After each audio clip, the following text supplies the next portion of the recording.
their sloppy play on Friday night, the Ohio State Buckeyes were able to secure 2 points against their arch rival in a hostile environment here in Ann Arbor.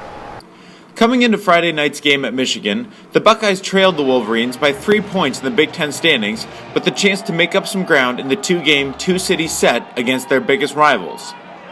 While scoring early in both the first and second periods, the Buckeyes held on to a 2-1 lead with just 5 minutes left in the game before Michigan winger Alex Guptill tied things up with his second goal of the night, sending things into overtime.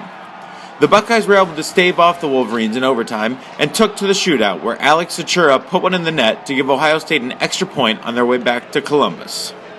We talked about it right away in the locker room. It certainly wasn't our best game, but good teams find a way to get points, and we've kind of been talking about just getting points, and we're on the road in this building, in this atmosphere. It was fun, and for us to come away with 2 points, I mean, that's big for us.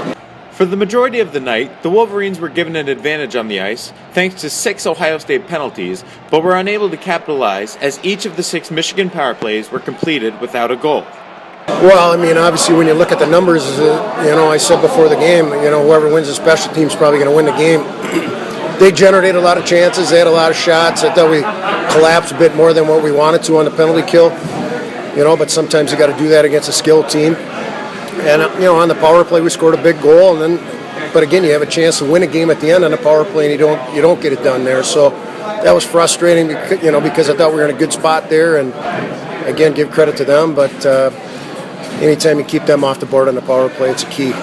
Goaltender Matt Tompkins was a large part of Ohio State's success on the power play and throughout the entire game in general, as the freshman notched 35 saves on the evening.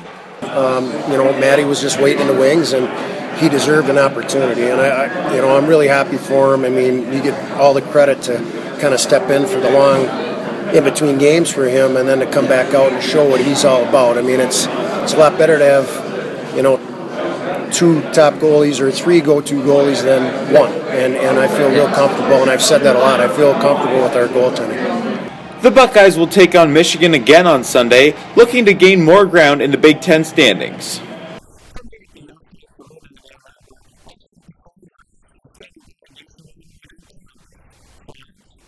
Thanks, Hayden. After Ohio State's shootout victory in Ann Arbor on Friday, both Michigan and Ohio State came here to Nationwide Arena for a Sunday game.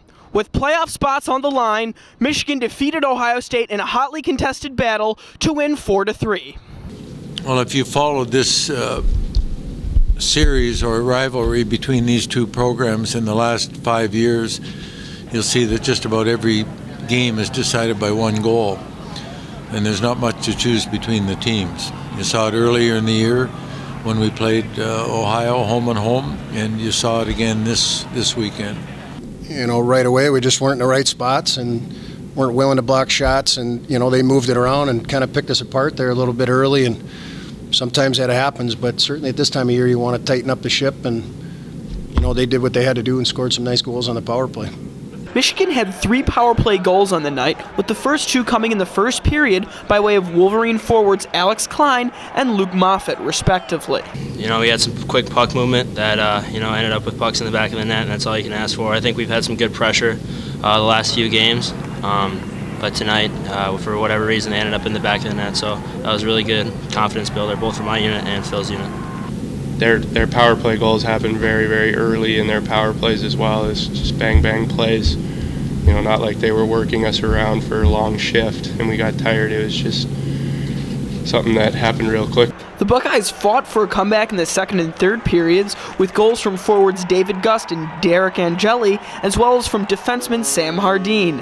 However, it was to no avail as Michigan never lost hold of their lead and added a 3rd power play goal in the 3rd period from forward Phil DiGiuseppe. Down 1, down 2, we're going to keep playing the same, and these guys never give up. And that's our attitude in the locker room, right to the bell, and we did that again tonight. I mean, but again, against good hockey teams, you can't continue to get behind 2 goals, because that's a deep hole to dig out of, and tonight was just a little too deep for us. After today's win, Michigan goes up 5 points in the Big Ten standings. That only leaves Ohio State with 4 games to close the gap. For Buckeye TV, I'm Franz Ross.